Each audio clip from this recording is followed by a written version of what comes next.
Assalamualaikum warahmatullahi wabarakatuh. Kalau Islam Arab ini kata Mbah Mun, kalau Islam Arab itu contohnya kayak pohon kurma, jadi kuat. Dan wajah tasbihnya itu di daunnya tidak jatuh. Tapi kalau Islam Indonesia kata Mbah Mun itu kayak padi, jadi ya agak doyong-doyong sedikit gitu. Jadi untuk menghadapi angin besar itu pilihannya dua, Anda kekar kayak kurma atau fleksibel kayak padi. Jadi ya doyong-doyong sithik gitu ya.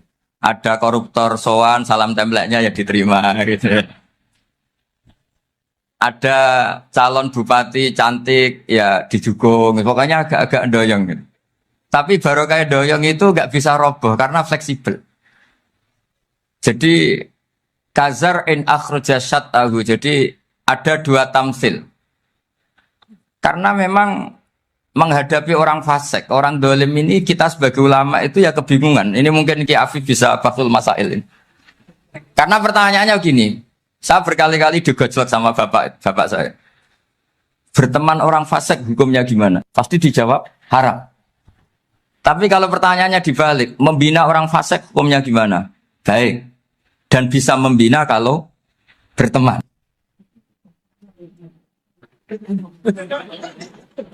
Makanya Gus Azaim pernah bikin seni deh, muktamar seni. Anggap saja madhabnya seperti itu gitu. Jadi ya agak doyong-doyong sedikit. Masa ketop berteman orang yang macam-macam, tapi itu fleksibel. Nyatanya tetap soleh sampai sekarang gitu. Itu berarti itu ya gitu kata Bangun itu. Jadi untuk menahan angin yang besar pilihannya hanya dua. Anda kokoh kayak pohon kurma atau fleksibel kayak padi. Nah, Islam Indonesia kata Mbah Mun itu pari wae katanya, padi. Jadi ungkapan-ungkapan para masyayikh ini penting karena khazanah yang saya baca. Saya berkali-kali cerita ini dalam kitab Khilyatul Auliya. Itu Abu Nu'aim Al-Asfihani cerita tentang riwayat Sufyan bin Uyainah. Ini gurunya Imam Syafi'i. Itu setiap kali Nabi Isa dan Yahya, ini dua nabi yang sekurun, sama-sama masih muda. Nabi Yahya itu senengannya dolan ke orang-orang soleh, menyambangi orang-orang soleh. Tentu itu bagus. Tapi kalau Nabi Isa ini suka menyambangi orang-orang yang fasik, orang-orang yang nggak jelas. Ketika dua beliau ini ketemu, tentu yang perlu jawaban Nabi Isa karena kontroversi, berteman sama orang-orang yang nggak jelas. Kata beliau, innama ana tabibun udawil mardo. Seorang kiai, seorang nabi, orang yang baik itu ibarat dokter. Di mana-mana dokter tuh ngobati orang yang apa? Sakit. Kalau Anda dokter dan peneliti satu penyakit, pasti cari daerah yang banyak pandeminya. Masa neliti pandemi di orang-orang yang apa? Sehat. Jadi ini juga perlu dibahsul masail karena tadi dibolak-balik itu. Bina orang berteman orang fasik hukumnya haram karena wa in kana dasarin fajanibhu suratan. Tapi kalau bina orang fasik hukumnya baik. Bisa bina kalau berteman. Jadi fikih itu ya karena dibolak-balik. Makanya sholat juga gitu. Sholat yang tumak nina yang lama itu ya bagus. Masa jagongan mbek pangeran nggak asik. Jagongan sama teman aja asik, masa jagongan sama pangeran tidak apa? Asik. Tapi kalau Ibnu Abbas sholat tuh cepat. Ketika ditanya, kenapa kalau Anda sholat cepat? Setan baru tata-tata mau goda, sudah selesai. Kata. Karena setan itu ya jaga jaim tuh, jaga image. Jadi kalau mau goda orang itu ya surinan dulu, macak-macak dulu. Ternyata mau ke situ sholatnya sudah selesai. Lah kebetulan mazhab saya itu yang kedua itu gitu. Jadi kalau Gus Azaim itu sholat lama sekali, itu ada madhab tandingan, yaitu madhab saya. Itu karena ini sepuh saya, meskipun top beliau tapi sepuh saya. Saya sudah 50, beliau baru 40. Ini berarti baru memulai kiai. Kalau pakai umur nubuah ini baru tapi memulai. Jadi madhab itu penting. Jadi pembanding itu harus diutarakan. Sehingga dalam fikih manapun itu sebuah madhab itu harus diuji itu lewat pembanding. Dulu itu setiap debat fikih antar ulama itu mesti nggak ada yang menang. Misalnya saya kiai kelihatan miskin tuh ya baik supaya santri-santri yang miskin itu punya teman gitu. Karena rata-rata santri itu miskin. Nah, dikancani kiai kan seneng gitu. Tapi problemnya kiai yang miskin itu ya nggak bisa nolong santri karena dia sendiri apa? Miskin. Makanya dulu Imam Syafi'i itu pengagum orang miskin.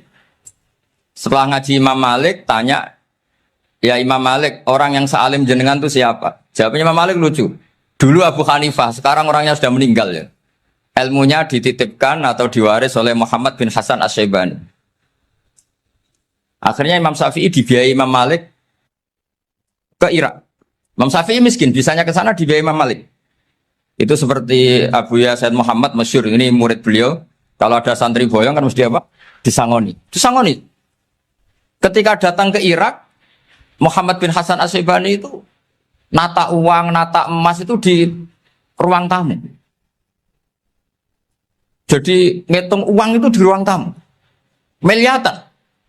Ini kaget, ini kiai kok kedonyan kata Imam Syafi'i itu. Tapi apa kata Muhammad bin Hasan Asy-Syaibani? Anda kagum ini, Anda kaget ini. Kalau kamu menyoal orang soleh kaya, ini tak kasihkan orang-orang fasik. Biar dipakai judi, dipakai selingkuh, dipakai maksiat. Jangan-jangan. Harta ini harus tetap di orang soleh. Kalau ke orang fasik, bahaya. Berarti kiai boleh kaya. Boleh-boleh. Semenjak itu ada gerakan kiai kudu sugih. Ya ada yang kesampaian, ada yang enggak gitu saja. Tapi karena kalau pakai logika fikih, harta itu fitnah. Oke, seakan-akan harta itu masalah. Tapi kalau ini dikuasai orang dolim, maka masalah besar. Jika orang-orang soleh ini harus juga menguasai harta. Nah, terus lama-lama dikiaskan kekuasaan. Kalau yang kuasain orang fasik, orang tidak sholat, ribet. Akhirnya kiai terus dukung, ya akhirnya ikut politik tadi. Nak menawa bupatinya kena diatur gitu.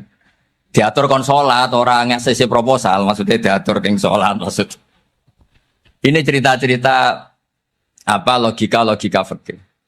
Makanya saya sering ngaji kitab-kitab itu, di antara yang saya suka adalah ada dialog besar yang terjadi di antara orang-orang pilihan, termasuk bahkan di antara para nabi dan Tuhan. Jadi unik. Allah sendiri kadang mengajari kecerdasan para nabi itu ya lewat dialog. Masyhur itu, Nabi Ibrahim itu punya ruang khusus untuk sholat, dan tidak boleh siapapun masuk situ. Tahu-tahu ada yang sudah di situ. Beliau membuka, kaget. Siapa memberi izin ke kamu yang punya rumah ini? Saya yang punya rumah dan saya tidak memberi izin kamu. Yang memberi izin saya itu yang punya saya, kamu dan rumah ini. Yaitu Allah Ta'ala katanya. Wah berarti kamu malaikat dong? Iya saya malaikat Israel. Disuruh nyabut nyawa kamu. Ya agak sopan karena agak pernah mondok di Salafiyah itu akhirnya Nabi Ibrahim bilang, wah itu keliru, Anda pasti keliru. Hal ra'aita habiban yumitu habibah, hal ra'aita khalilan yumitu khalila. Saya ini Khalilur Rahman, saya ini kekasih Allah. Masa ada kekasih bunuh yang dikasih? Itu Israel akhirnya ngaji, masuk akal juga. Ternyata perintah ini mungkin hoax ya. Pokoknya dia terus mikir akhirnya. Iya ya, masa ini kekasih Allah kemudian oleh Allah dibunuh, dimatikan. Terbanglah Israel, matur lagi, ya Allah, kata Ibrahim, hal ra'aita khalilan yumitu khalila. Masa kekasih bunuh yang dia apa? Kasih. Kayaknya masuk akal Gusti. Mulai ngaji lah kira-kira gitu malaikat. Akhirnya oleh Allah dijawab, ya sudah begini, kamu datang ke Ibrahim bilang, hal ra'aita habiban yakrahu ayyalqa habibah. Masa kekasih tidak siap ketemu yang dikasih. Nah, jadi akhirnya Nabi Ibrahim, Israel datang lagi. Logikanya sekarang enggak gitu, begini katanya. Diajarin. Hal ra'aita habiban yakrahu ayyalqa habibah. Masa kekasih tidak siap ketemu yang dikasih. Kata Ibrahim, oke, ya, terus mau meninggal. Jadi kalau jenengan cinta betul sama Allah ya harus, ya tidak usah, jangan sekarang tapi. Kalau mati di rumah aja, kalau di pondok ngerepotnya kiainya nanti. Tapi nanti setelah punya cucu banyak lah. Nah, barokahnya baca ini dialog-dialog orang pilihan ini akan tersibak. Karena tidak dalam semua kebaikan itu nggak ada logikanya, rata-rata ada logikanya. Misalnya begini, kalau Anda orang soleh, kemudian anak Anda pamit mau sekolah di Jerman, pilihan Anda mengizinkan apa enggak? Karena potensi jadi fasik ya tinggi, karena di tempat-tempat potensi berdakwah dari daerah yang untuk daerah yang tidak ada dai-nya menjadi ada. Itu mesti ulama itu berdebat. Misalnya punya anak pamit mau kembali atau keluarga. Yang satu cara berpikir optimis. Awal ada dai di beberapa negara Eropa itu ya barokahnya imigran, pekerja, mahasiswa. Dan semua itu bumi Allah, harus ada tasbih, harus ada tahmid. Dan itu harus dimulai dari kemauan atau mengizinkan anak asuh kita ke sana. Tapi di sisi yang lain potensi jadi fasik itu tinggi sekali. Pemana iman pas-pasan. Nah hal-hal seperti ini itu pasti jadi perdebatan. Dan kita harus menjawab.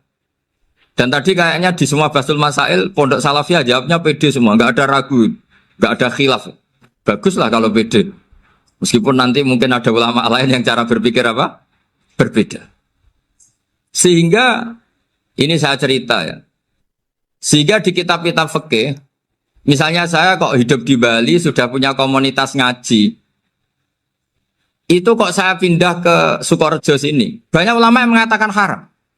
Karena membiarkan bumi Allah yang sudah pernah ada orang yang sujud, kemudian ditinggalkan kosong, dan kemudian dikuasai orang yang tidak sujud. Jadi dianggap itu pembiaran. Jadi banyak di kitab Qalyubi, sarahnya Mahalli, jika ada seorang muslim yang hidup di negara orang kafir, dia nyaman, tidak dapat teror, itu nggak boleh lagi pindah ke negara Islam yang sehat.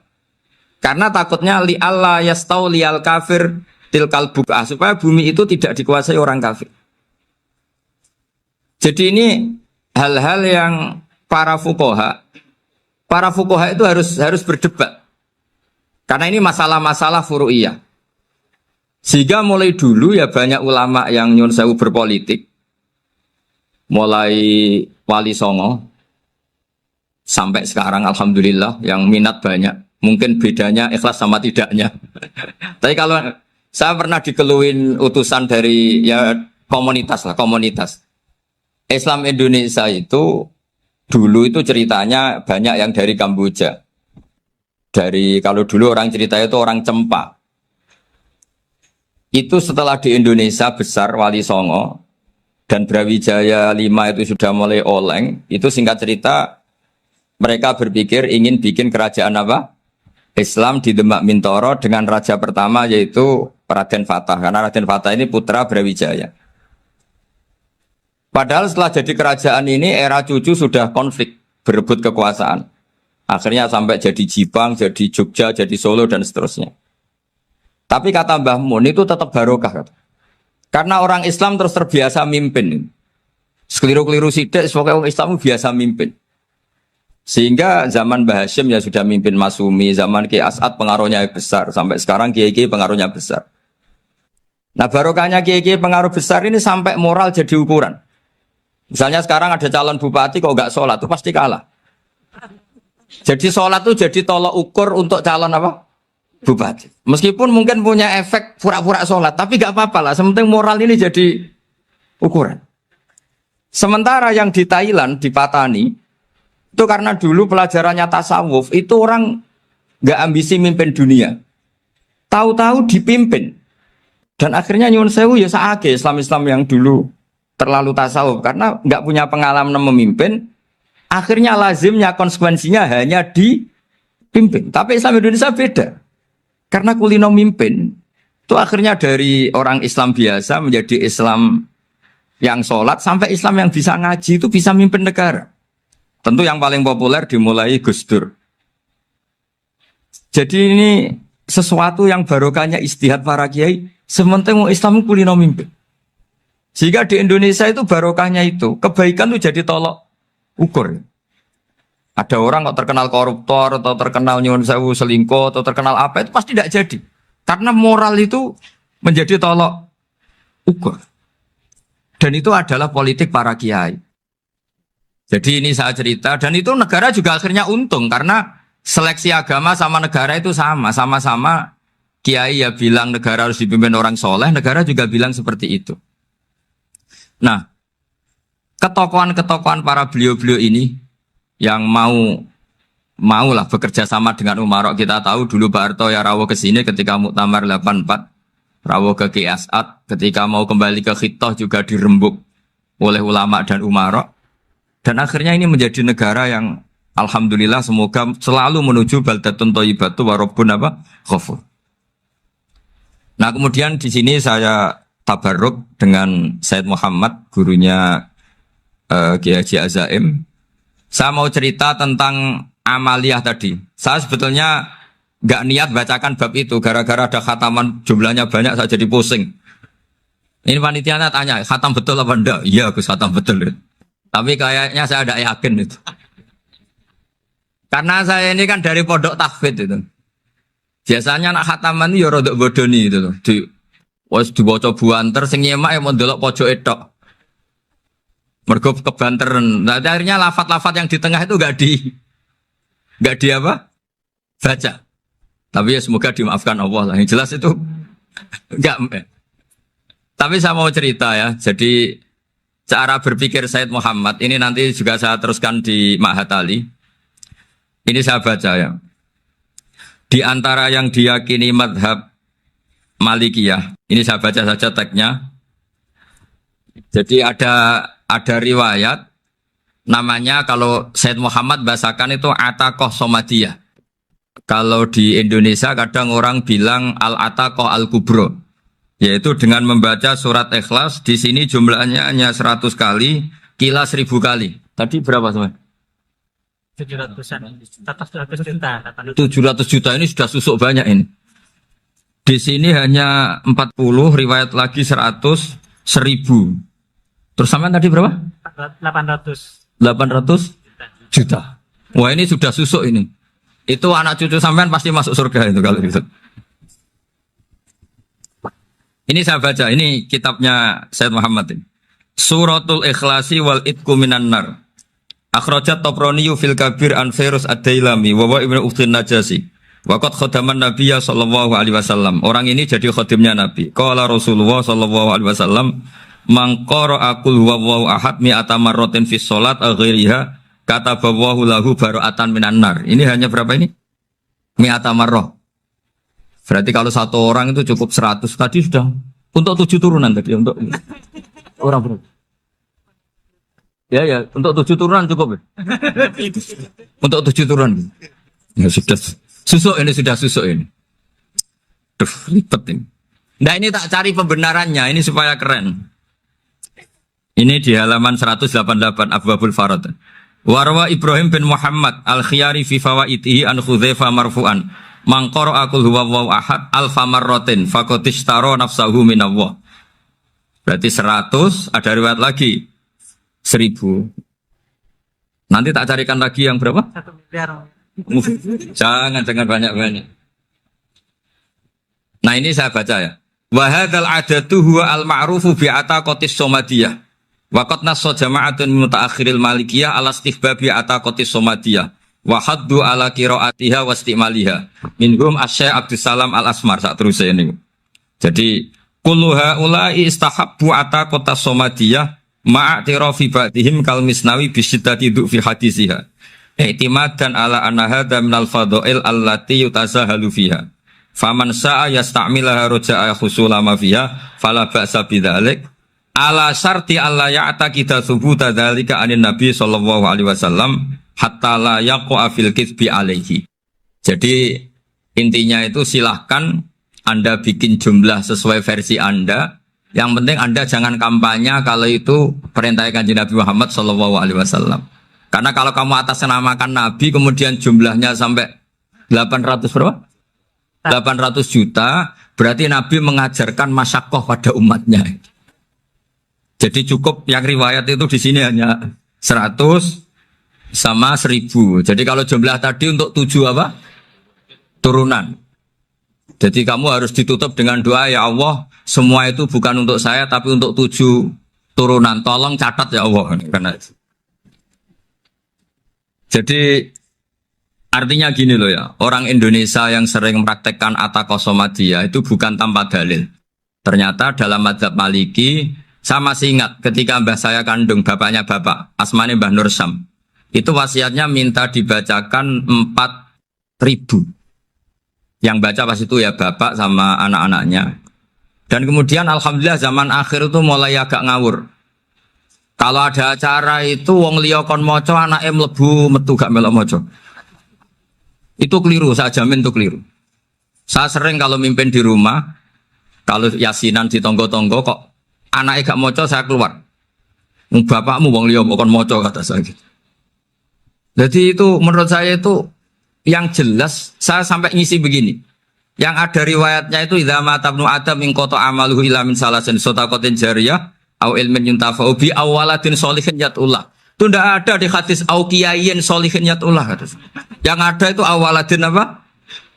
Sholihin. Jadi anaknya harus ikut. Kalau tidak ada usah kata. Akhirnya anaknya udah tinggi Gus nggih. Wah, akhirnya tak kei jagung paling akeh kula mendet sithik. Wong aku anake. Kadang-kadang enggak, orang lain baca buahnya anaknya mau mlebu metu mau enggak no tamu mbek rokokan. Itu harus ditobatkan itu. Keliru itu. Karena nasnya bukan awkiyayin solihin tapi awaladin solihin. Ini bukan provokator, ini memang iya seperti itu. Nah terus tentang tadi la ilaha illallah yang didawahkan Gus Azaim. La ilaha illallah itu penting sekali, cuma saya mohon itu dielmoni lah. Jadi dulu kalimat ini menjadi spesial karena dielmoni, karena dimulai dari fa'lam annahu la ilaha illallah. Terusannya ayat tuh wastaghfir li dzambika walil mu'minina wal mu'minat. Saya ulang lagi ya. Terusannya ayat tuh wastaghfir li dzambika walil mu'minina wal mu'minat. Makanya menurut mazhab Sadili, kamu disuruh baca la ilaha illallah dulu, jangan istighfar dulu. Saya ulang lagi ya. Dalam mazhab Sadiliyah itu la ilaha illallah dulu, nggak boleh istighfar dulu. Alasannya masuk akal. Orang yang kafir 70 tahun itu sekali baca la ilaha illallah itu langsung yughfar lahu ma qad salaf. Sehingga la ilaha illallah sendiri sudah punya kekuatan supaya dosa kita diampuni. Qul lil ladzina kafaru iyantahu yughfar lahu ma qad salaf. Cara menghentikan kekafiran gimana? Dia melafadzkan la ilaha illallah. Ini kalimat yang begitu saktinya sampai orang yang kafir puluhan tahun itu dosanya semuanya terhapus hanya karena melafadzkan la ilaha illallah. Nah, makanya kata Abdul Hasan Asyadili wastaghfir li dzambika ay bihadil kalimah. Seseorang sah di istighfar itu kalau melafadzkan la ilaha illallah. Misalnya ada orang kafir mati kafir. Sah enggak anak cucunya mengistighfari dia? Enggak sah karena belum melafadzkan la ilaha illallah. Makanya kata Abdul Hasan Asyadili wastaghfir li dzambika ay bihadil kalimah. Sehingga lafadz ini spesial betul. Tapi kadang-kadang beberapa mursyid cara berpikir lain. Ini kalimat thayyibah harus dibaca orang suci sehingga mendahulukan apa? Istighfar. Untuk supaya pas ngelafatkan kalimat thayyibah sudah dalam keadaan apa? Suci. Itu juga masuk akal. Tapi secara meyakinkan saya sendiri lebih mengikuti manhajnya Abil Hasan Asyadili karena alasannya tadi yang kafir puluhan tahun saja langsung luntur dosanya karena melafatkan la ilaha illallah. Artinya la ilaha illallah sendiri sudah bagian dari istighfar. Nah, ya tadi buktinya fa'lam annahu la ilaha illallah terus wastaghfir li dzambika walil mu'minina. Jadi orang sah diistighfari itu setelah dipastikan sah tauhidnya. Jadi setelah tauhidnya sah yaitu la ilaha illallah baru sah apa?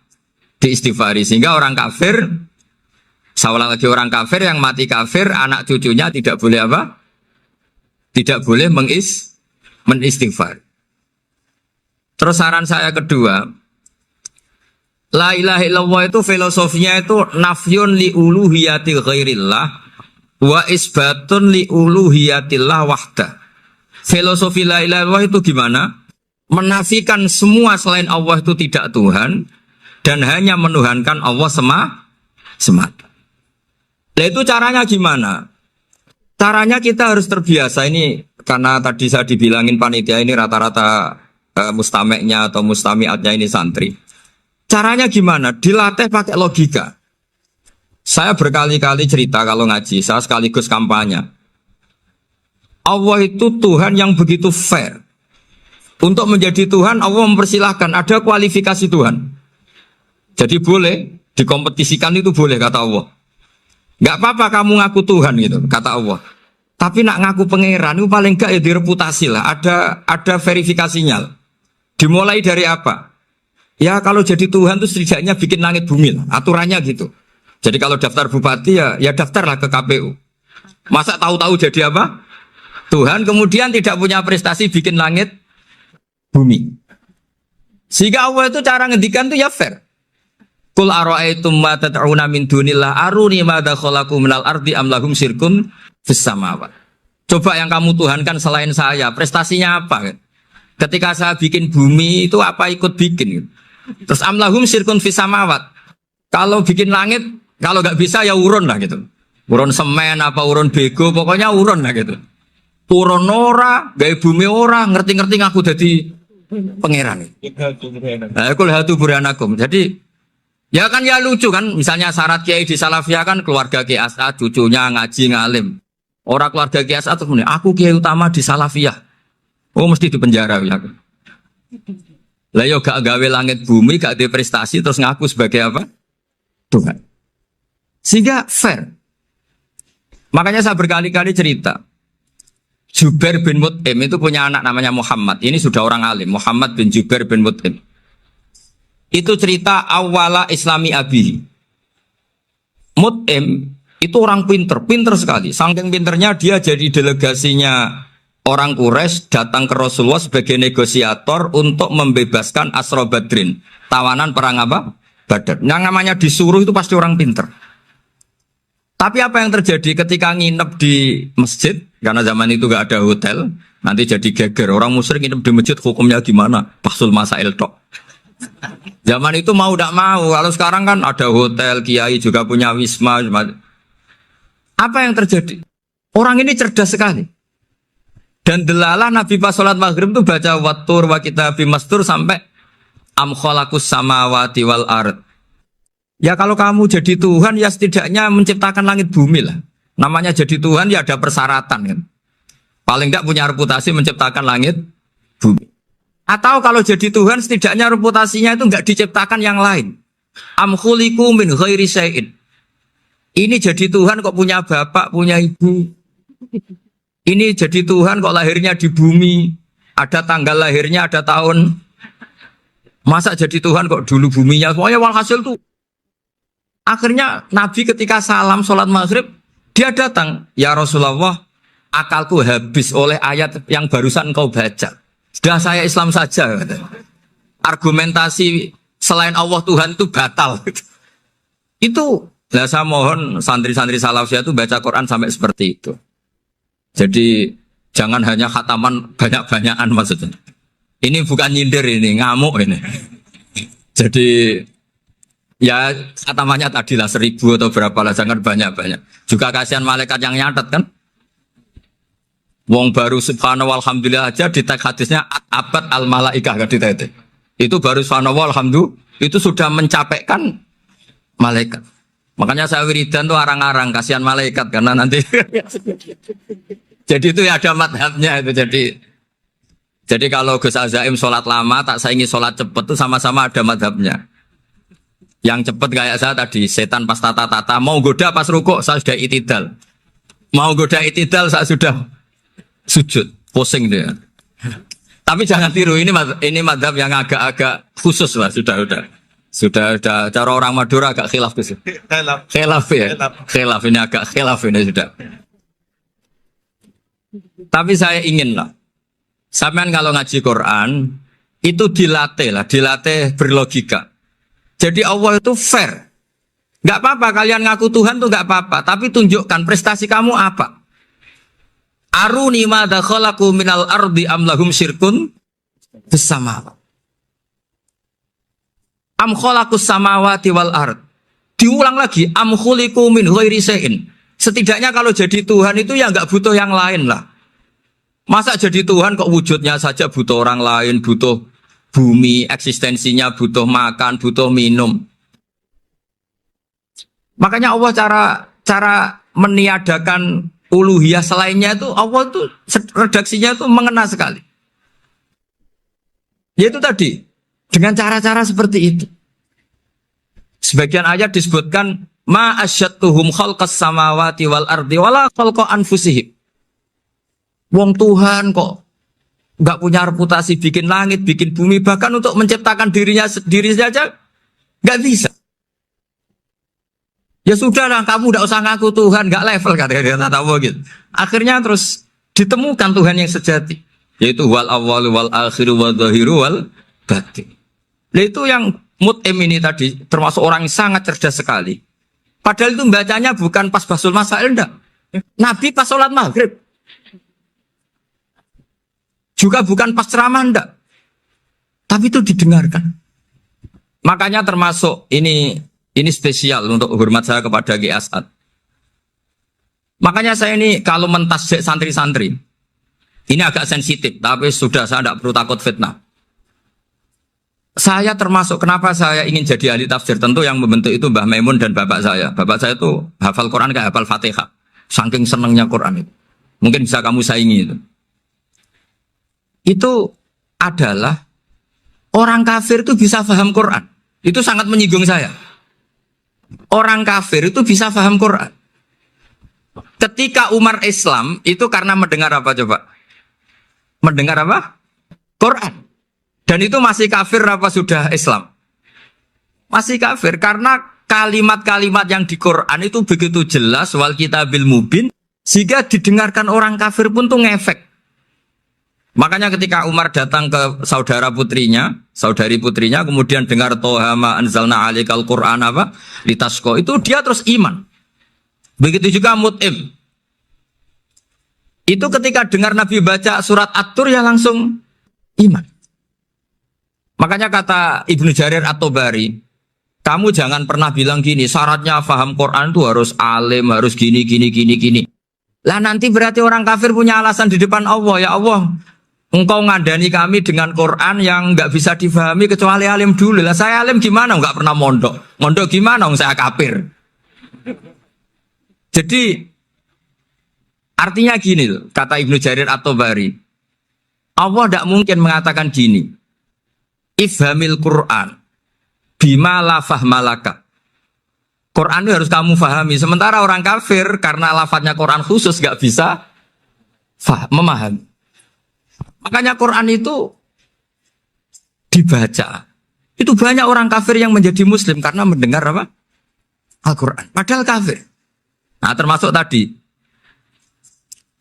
Muhammad bin Jubair bin Mut'im ini itu menjadi Islam ya karena mendengar Quran. Padahal dia saat itu masih apa? Kafir. Karena tadi logika misalnya nggak paham secara lafadz Arab. Sekarang misalnya nyuwun sewu ada orang ateis. Saya pernah didatangi seorang ateis yang nggak percaya Tuhan. Saya mau Islam Pak Ba, asal Anda bisa menjelaskan Tuhan itu siapa. Coba Quran dibaca secara makna, tidak secara lafadz tapi secara makna. Begini misalnya, ada orang ateis datang ke saya, Pak Ba, saya mau Islam, asal Anda bisa menjelaskan Tuhan itu siapa. Terus saya tanya, ini ngajak goblok-goblokan apa pinter-pinteran, kata saya. Terus dia jawab, ngajak pinter-pinteran Pak, saya ini doktor katanya. Maksudnya di akademiknya dia doktor, mungkin jurusan matematika atau apa, tapi di ketuhanannya jeblok. Terus tak tanya, kalau ini ada kertas, kamu suka ada rumusnya apa suka ada? Ya suka ada rumusnya. Kenapa ada kertas? Ya karena ada yang bikin. Nah kira-kira berstatus membikin atau membuat, itu sesuatunya maujud apa enggak? Ya pasti maujud lah, pasti ada. Ya sudah, anggap Tuhan itu adalah sebab dari semua yang ada. Masa alam yang seperti ini, langit dan bumi ini maujudat, kemudian kamu katakan kholaqohal adam, bahwa alam raya yang maujud ini diciptakan oleh ketiadaan. Ya juga, berarti Tuhan itu ya. Ya itu yang namanya Tuhan. Lah mulai dulu kiai-kiai ngomong gitu kan saya Islam katanya. Jadi kiai-kiai itu kadang-kadang kalau dakwah pokoknya kabeh digawe Tuhan. Beda dengan dakwanya orang-orang mantek. Orang-orang mantek itu kan nggak pernah nyebut Allah. Ini alam hawadis, la budda min muhdis. Meskipun mereka, nah muhdis ini menurut Islam namanya Allah. Tapi sebetulnya kan nggak langsung bilang Allah. Jadi tak kasih tahu, alam raya ini mewujud nggak? Ya mewujud Bapak. Bisa nggak sesuatu yang nggak ada menjadi faktor wujudnya yang ada? Ya nggak bisa, namanya nggak ada itu nggak bisa jadi faktor. Nah itu hebatnya ulama-ulama kita. Ketika mengenalkan Allah itu siapa? Zat yang wajibil wujud. Jadi kita ini kalah pinter be ulama-ulama dulu. Ya alhamdulillah kalahnya sama ulama dulu. Kalau kalah sama ulama sekarang isin lah. Jadi ulama dulu sudah pinter. Pasti pertanyaan dasar manusia, hadil maujudat itu man khalaqaha? Siapa yang menciptakan? Kalau kamu langsung jawab Allah atau Tuhan, mereka pasti tidak nerima. Ya jawab saja, hadil maujudat mesti khalaqaha maujudun. Nah berhubung maujud ini berstatus pencipta, harus super. Nah super ini oleh ulama disebut wajibul wujud atau musabbibul asbab. Yang oleh Islam dinamai Allah. Tapi kita langsung ngomong Allah, ya mesti aja bingungkan kan bagi yang bingung maksudnya. Ya saya mohonlah kalimat-kalimat la ilaha illallah itu diamatilah, diresapi sampai seperti penjelasan saya ini. Sehingga punya kualitas ilmu. Karena syaratnya memang fa'lam. Harus punya kualitas apa? Ilmu. Ilmu itu apa? Ma'rifatus syai' ala ma huwa alaih. Mengenal sesuatu sesuai detail-detail sifatnya sesuatu itu. Misalnya kalau Allah sudah jadi Tuhan, ya harusnya qabla kulli syai'. Masa Tuhan sama yang dituhani wujudnya dulu yang dituhani. Ditemukanlah sifat awal. Atau qadim. Makanya benar Gus Azaim tadi kalau sudah bertauhid harus hafal akidah berapa khamsin. Dimulai apa? Wujud. Kenapa harus dikatakan wujud? Karena alam raya ini kadung maujudan. Hadhil alam maujudun. Masa maujudun khalaqahul adam? Masa maujudat khalaqahul adam? Nah itu yang disebut am khuliqu min ghairi syai'in am humul khaliqun. Jadi saya mohon semohon-mohonnya, cobalah tradisi-tradisi lihat baru ayat ini dihidupkan lagi sehingga kita baca Quran itu sekaligus menjadi orang yang sangat argumentatif. Karena Quran adalah qul falillahil hujjatul baligh. Dilatih. Jangan bosan dilatih. Makanya kalau saya baca ayat-ayat seperti itu cek fair Allah. Fair betul.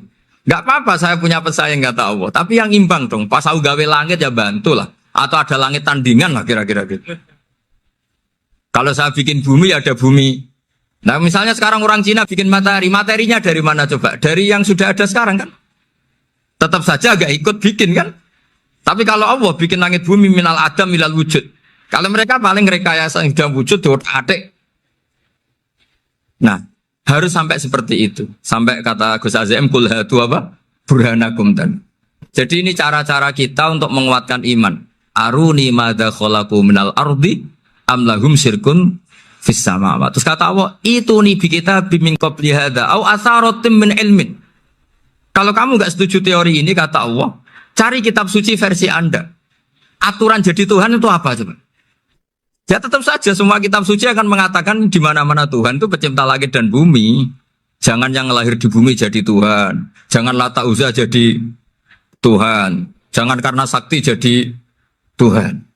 Nah ini di sini pentingnya ilmu balaghah, ilmu mantek yang alhamdulillah di pondok-pondok kita masih diajari. Makanya kata mantek sebetulnya ilmu akal hanya menemukan hadil maujudat khalaqaha maujudun.